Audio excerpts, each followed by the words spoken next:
class 8 students, welcome back to the Smart Learning channel. So today we are going to discuss about the third part of the cell, that is the nucleus. Okay, so we have already discussed about the cytoplasm and cell membrane. I hope you have understood those topics. So today we are going to discuss about the nucleus, and this is the very important topic, and in this there are many questions. So the line which I am telling, that underline that, so please underline, because they are very important lines for you. Okay, and listen it carefully. So nucleus, what do you mean by nucleus? Nucleus is an important component of the living cell.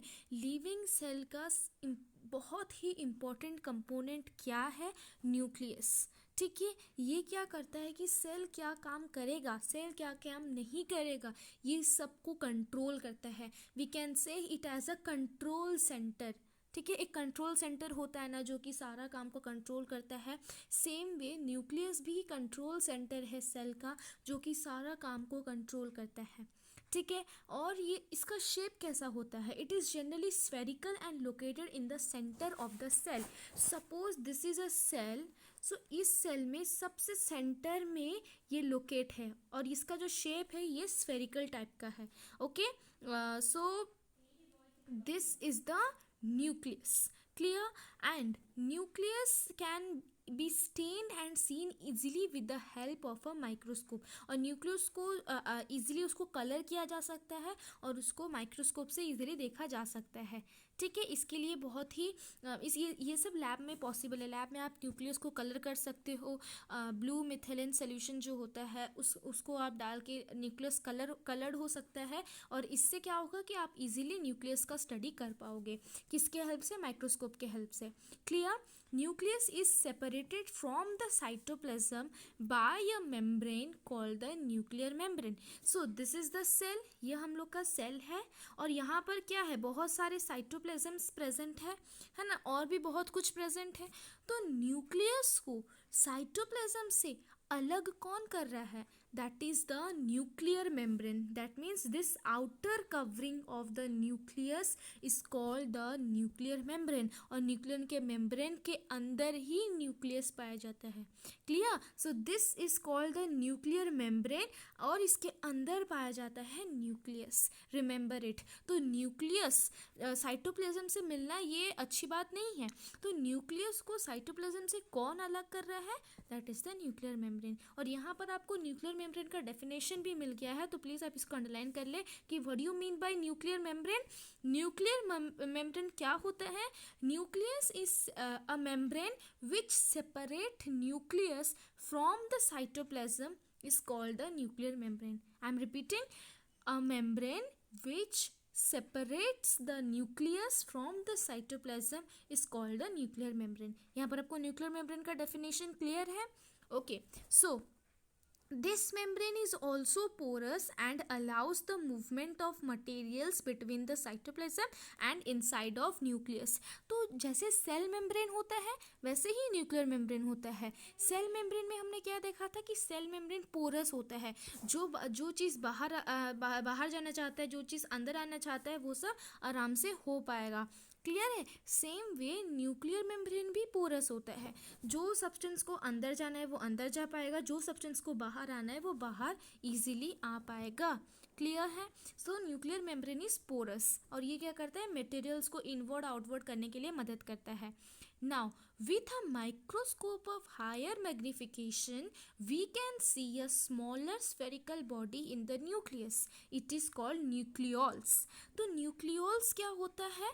चलिए मैं आपको बताता है. Suppose this is a cell and there here it is nucleus. ठीक है, यहाँ पर nucleus suppose यहाँ पर पाया गया है. तो न्यूक्लियस के अंदर भी एक छोटा सा स्फेरिकल टाइप का बॉडी होता है, जिसका कि नाम है न्यूक्लियोल्स. ठीक है, न्यूक्लियोल्स. क्लियर? सो न्यूक्लियस क्या होता है? वो न्यूक्लियस के अंदर पाया जाता है. एक छोटा सा स्फेरिकल बॉडी होता है जिसका कि नाम है nucleolus. Clear? This much is clear to you? Okay, So in addition, nucleus it contains thread-like structures called chromosomes. Nucleus में आपने अभी क्या देखा, न्यूक्लियस का भी यहाँ पर आपको डेफिनेशन मिल गया कि spherical means a smaller spherical body present in the nucleus is called nucleolus. Please underline this line also. Now nucleolus भी प्रेजेंट है न्यूक्लियस के अंदर. न्यूक्लियस के अंदर बहुत से थ्रेड लाइक स्ट्रक्चर्स भी प्रेजेंट है जिसको कि बोला जाता है क्रोमोसोम्स. ठीक है. सो अगर ये न्यूक्लियस है, ठीक है, हम बस आपको न्यूक्लियस से एक्सप्लेन कर रहे हैं, और ये अगर इसको हम लोग क्या बोलेंगे, न्यूक्लियोल्स. तो न्यूक्लियस में न्यूक्लियोल्स भी प्रेजेंट है और कुछ थ्रेड लाइक स्ट्रक्चर्स भी प्रेजेंट है, और वो थ्रेड लाइक स्ट्रक्चर को क्या बोला जाता है, क्रोमोसोम्स. क्लियर. और क्रोमोसोम्स क्या करता है, वो जीन्स को कैरी करता है, जीन्स को ट्रांसफर करता है पेरेंट्स से लेकर ऑफस्प्रिंग तक. ठीक है. ऑफस्प्रिंग का मतलब होता है baby. So these carry genes and help in inheritance or transfer of characters from the parents to the offspring. हमने देखा था ना जो सेक्सुअल रिप्रोडक्शन होता है ना, तो उसमें ऑफस्प्रिंग वर्ड यहाँ पर यूज़ किया गया है, offspring that is the baby. तो ये क्या करता है, पेरेंट्स से बेबी तक का जो पेरेंट्स का कुछ कैरेक्टरिस्टिक्स को, कुछ कैरेक्टर्स को वो बेबी में ट्रांसफ़र करता है. कौन, क्रोमोसोम्स. बिकॉज क्रोमोसोम्स में क्या होते हैं, उनमें जीन्स होते हैं, है ना, जीन्स, डीएनए होते हैं, और डीएनए का एक्टिव फॉर्म होता है जीन्स. तो जीन्स को कौन ट्रांसफर करता है, दीज क्रोमोसोम्स. क्रोमोसोम्स क्या करेंगे, वो जीन्स को पेरेंट्स से बच्चे तक को ट्रांसफर करेंगे. ठीक है. और क्रोमोसोम्स को आप कब देख पाओगे, जब एक सेल डिवाइड हो रहा होगा ना, then you can see the chromosomes. Okay. So I hope that this much is clear to you. यहाँ पर और एक क्वेश्चन बन जाएगा कि what do you mean by chromosomes. Chromosomes that means chromosomes nucleus which contain thread-like structure present in the nucleus is called chromosomes. This is one definition. Now अब ये jeans का क्या फंक्शन है, यहाँ पर भी वही का उसका आंसर दिया गया है कि जीन्स का क्या फंक्शन है. What is the function of genes. Genes carry और transfer the characters from the parents to the offspring. ठीक है. यहाँ पर ये क्वेश्चन भी बन गया है. यहाँ पर ये जो न्यूक्लियस है ना, इसमें बहुत से क्वेश्चंस बन जाते हैं, तो ये सब लाइन्स आप अंडरलाइन कर लीजिए. I hope that this much is clear to you. Now genes के बारे में चलिए और भी जानते हैं. Gene is a unit of inheritance in living organism. It control the transfer of a hereditary characteristics from parents to offspring. तो ये क्या करता है कि हेरिडिटरी कैरेक्टरिस्टिक्स को पेरेंट्स से लेकर ऑफस्प्रिंग तक पहुंचाता है. कौन, जीन. इसका मतलब this means that your parents pass some of their characteristics on to you. तो इसका मतलब ये है कि कुछ पेरेंट्स का कुछ कैरेक्टरिस्टिक्स आप में जाएगा. Suppose if your father has brown eyes, you may also have brown eyes. अगर आपके फादर का आई ब्राउन है तो हो सकता है आपका भी आँख ब्राउन हो. ठीक है. ज़रूरी नहीं है कि आपका आँख ब्राउन हो सकता है, may also have, but it is not compulsory. और अगर आपकी मम्मी का हेयर करली है, so you may also have curly hair. आप सब ने ये नोटिस तो किया होगा ना कि आपकी मम्मी के बाल करली है तो आपके भी बाल करली होंगे. यस. सो ज़रूरी नहीं है कि करली ही होंगे, बट इट हैपन्स. ठीक है. कुछ पेरेंट्स का कैरेक्टरिस्टिक्स आप में आ जाता है through which genes. Clear. However, the different combination of genes from parents result in different characteristics. ठीक है. तो gene is nothing but it is a unit of inheritance in living organism. और ये क्या करता है, it controls the hereditary characteristics from parents to offspring. Clear. So this paragraph is also important. Please mark it as important. Now nucleus in addition to its role in inheritance acts as control center of the activities of the cell. हम आपको बताए थे ना कि nucleus जैसे inheritance में help करता है, सेम वे न्यूक्लियस को कंट्रोल सेंटर भी बोला जाता है, जो कि सेल का एक्टिविटी को कंट्रोल करता है. सेल क्या करेगा, सेल क्या नहीं करेगा, उसको कौन कंट्रोल कर रहा है, that is the nucleus. Clear. The entire content of a living cell is known as protoplasm. It includes the cytoplasm and nucleus. Protoplasm is called the living substance of the cell. तो अभी यहाँ पर एक new word आया जिसका कि नाम है प्रोटोप्लाज्म. अब ये प्रोटोप्लाज्म होता क्या है, साइटोप्लाज्म और न्यूक्लियस. Cytoplasm plus nucleus. ठीक है. प्लस न्यूक्लियस को मिलाकर बनता है प्रोटोप्लाज्म. क्लियर? ये याद रखें कि साइटोप्लाज्म और न्यूक्लियस को मिलाकर कौन बनता है? Protoplasm. So it includes the cytoplasm and the nucleus. ये दोनों को मिलकर क्या बोला जाता है? इसको प्रोटोप्लाज्म. और protoplasm is called the living substance of the cell. Clear? Nucleus के बारे में क्लियर है. अभी पहली क्या जानना चाहती है? पहली wants to know if the structure of the nucleus is the same in cells of plants, animals and bacteria. तो पहले ये जानना चाहती है कि प्लांट्स में जैसे सेल का स्ट्रक्चर होता है, क्या वैसे एनिमल और बैक्टीरिया में होता है?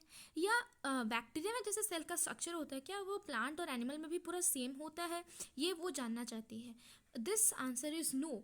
जो सेल होते हैं वो प्लांट्स में जैसे होंगे ये नहीं है कि एनिमल्स में भी वैसे ही होंगे. डिफरेंस होते हैं. एनिमल्स में जैसे है ये नहीं है कि बैक्टीरिया में भी वैसे ही सेल्स होंगे, ऐसा नहीं होता है. चलिए इसके बारे में भी पढ़ते हैं. The nucleus of the bacterial cell is not well organise like the cell of multicellular organism. आप सबको पता है बैक्टीरिया क्या है? एक यूनिसेलुलर ऑर्गेनिज्म है. तो बैक्टीरिया का जो सेल होता है वो वेल ऑर्गेनाइज्ड नहीं होता है जैसे कि मल्टी सेलुलर ऑर्गेनिज्म में होता है. जैसे हम लोग के बॉडी में और जैसे सेल ऑर्गेनाइज्ड है ना, वैसे बैक्टीरिया में नहीं होते हैं. There is no nuclear membrane. See, this is very important line. Bacteria में न्यूक्लियर मेम्ब्रेन नहीं होते हैं. रिमेंबर दिस, बैक्टीरियाज में न्यूक्लियर मेम्ब्रेन नहीं होते हैं. The cell having nuclear material without nuclear membrane are termed as prokaryotic cell. तो जो सेल में न्यूक्लियर मेम्ब्रेन एब्सेंट होता है वो सेल को बोला जाता है प्रोकैरियोटिक सेल्स. क्लियर है? Those organism are called as prokaryotes. Cell को हम लोग बोलते हैं प्रोकैरियोटिक सेल. ठीक है? जो सेल में न्यूक्लियर मेम्ब्रेन एब्सेंट होता है उसको हम लोग बोलते हैं प्रोकैरियोटिक सेल. और जिनमें ये प्रोकैरियोटिक सेल होता है ना, उनको बोल जाते हैं prokaryotes. Don't confuse between these two words. Prokaryotic cells मतलब ये एक सेल का नाम है. जो सेल में न्यूक्लियर मेम्ब्रेन नहीं होता है उसको प्रोकैरियोटिक सेल्स बोलते हैं. और जो ऑर्गेनिज्म उसको कंटेन करे, मीन्स जो ऑर्गेनिज्म में वो प्रोकैरियोटिक सेल है ना, उन ऑर्गेनिज्म को बोला जाता है प्रोकैरियोट्स. ठीक है? Pro that means primitive and karyon that means nucleus. Clear? तो जो सेल में न्यूक्लियर मेम्ब्रेन नहीं होता है उनको प्रोकैरियोटिक सेल्स बोलते हैं. और जो ऑर्गेनिज्म वो प्रोकैरियोटिक सेल को कंटेन करते हैं ना, उनको प्रोकैरियोट्स बोलते हैं. Please underline this line from here. The cell having nuclear material without nuclear membrane are termed as prokaryotic cell. The organism with these kind of cell are called prokaryotes. Till here underline this whole paragraph is important. You better mark it as important. Clear? Now example are bacteria and blue green algae. ये भी आपको याद रखना है कि कौन organisms prokaryotes होते हैं? बैक्टीरिया का सेल न्यूक्लियस में न्यूक्लियर मेम्ब्रेन नहीं होता है. ब्लू ग्रीन अलगे में न्यूक्लियर मेम्ब्रेन एब्सेंट होता है. So these are the two examples. Okay, now the cells like onion cell and cheek cell having well organized nucleus with a nuclear membrane are designated as eukaryotic cell. Now what is this eukaryotic cell? Opposite to prokaryotic. prokaryotic में क्या होता है? Nuclear membrane नहीं होता है और ये well organise नहीं होता है ना. यूकैरियोटिक उसका उल्टा है. दैट मीन्स यूकैरियोटिक सेल पूरे अच्छी तरह से बने होते हैं और इनका न्यूक्लियस में न्यूक्लियर मेम्ब्रेन होता है. एंड दो सेल्स, जो सेल में न्यूक्लियर मेम्ब्रेन होता है वो सेल को क्या बोला जाएगा? Eukaryotic cells. और वो ऑर्गेनिजम्स को क्या बोला जाएगा? Eukaryotes. Other than bacteria and blue algae all organisms are called eukaryotes. Bacteria और ब्लू ऑर्गेन को छोड़ दीजिए, उनको छोड़ के और जितने भी ऑर्गेनिजम्स हैं ना, वो सारे यूकैरियोट्स हैं जिनमें कि न्यूक्लियर मेम्ब्रेन पाए जाते हैं. Eu that means true and karyon that means nucleus. Clear? So we, the human beings, are eukaryotes. Plants, animals, they are all eukaryotes, not the prokaryote. prokaryote में कौन आएगा? बैक्टीरिया. ब्लू ग्रीन एल्गे कौन किस में आएगा? Prokaryote में, है ना. यूकैरियोट्स में कौन आएगा? Human beings, plants, animals. Clear? I hope that this much is clear to you. Prokaryotic cells क्या होते हैं, यूकैरियोटिक सेल्स क्या होते हैं, प्रोकैरियोट्स क्या होते हैं, यूकैरियोट्स क्या होते हैं. क्लियर है? हायर क्लास में आप इसको और भी बहुत अच्छी तरह से जानोगे. So I hope that about nucleus you all have understood. In the next video we are going to discuss about one another part of the cell, that is the vacuole. Vacuole क्या होता है और plant cell और animal cell में difference क्या होता है, वो सब हम लोग नेक्स्ट वीडियो में डिस्कस करेंगे.